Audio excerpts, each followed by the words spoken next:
Welcome to The Explainer. Okay, so what if you could train your mind to get better at reading the future? I know, it sounds like something straight out of science fiction, but what if it's less about a crystal ball and more about a mental workout? Let's dive in and find out.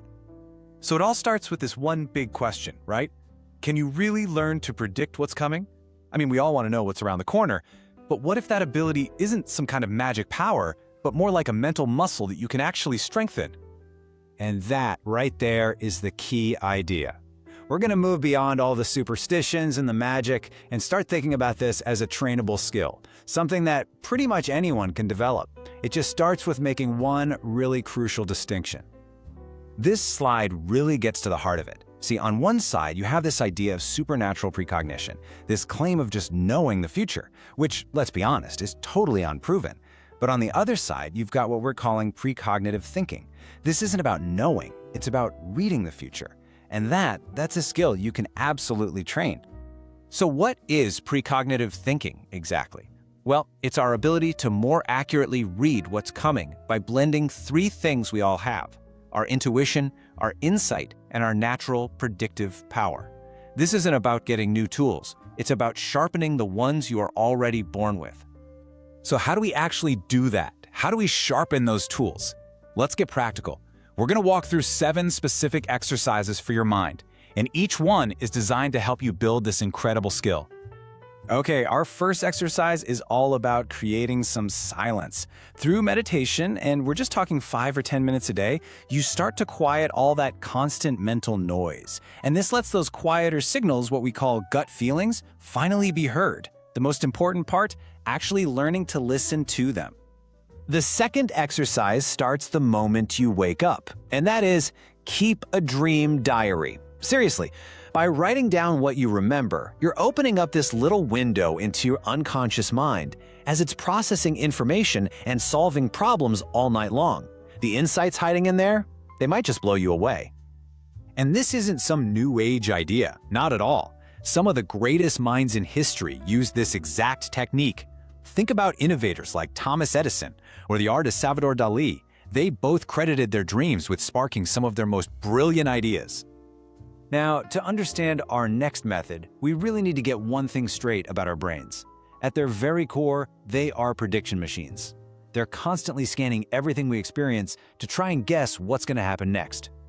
And we can totally train that natural ability.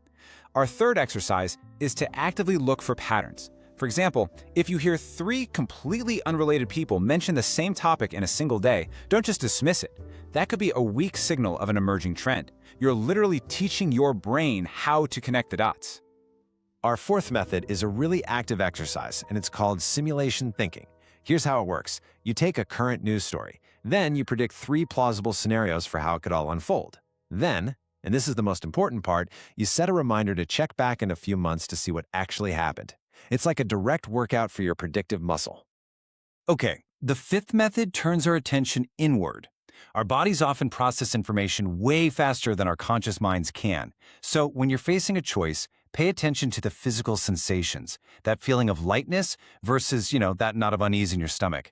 That's your unconscious mind flagging risks or opportunities before you've even had a chance to think them through. Of course, to hear those internal signals, you have to turn down the external volume. And that brings us to method number 6, the information fast. By taking a deliberate break from that constant stream of news and social media, you create the quiet space you need to actually hear your own thoughts and intuition clearly. Our final method, number 7, shifts from predicting to actually creating. It's affirmation and visualization. Actively imagine a future you want and then declare to yourself, I am choosing this. What's so wild is that our brains don't really draw a hard line between vivid imagination and reality. So this exercise trains your ability to not just see the future, but to start actively building it. So we've covered the how, but you might be wondering about the why. Like, why does any of this stuff work? Let's take a quick look at the science that makes these techniques possible. It really all comes down to your brain's prediction engine. Yeah, this is the question that grounds it all in reality. We've established it's not magic, so what's actually happening in the brain? What's the science behind it? Well, the answer seems to lie in something called predictive processing theory. This is a huge theory in neuroscience, and it basically proposes that your brain isn't just passively soaking up information. No, instead, it's constantly building models of the world and making predictions about what sensory info it's going to get next.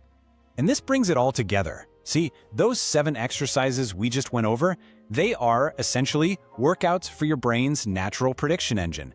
Every single one helps you improve the accuracy of its models so it can make better, more informed guesses about the future. And this brings us to our final and maybe the most important thought here. Are we just trying to foresee the future, or are we trying to forge it? Because ultimately, the goal here isn't to become some passive observer of what's to come. The real question isn't if you can predict the future. The real question is, what future are you going to choose to create with these new insights?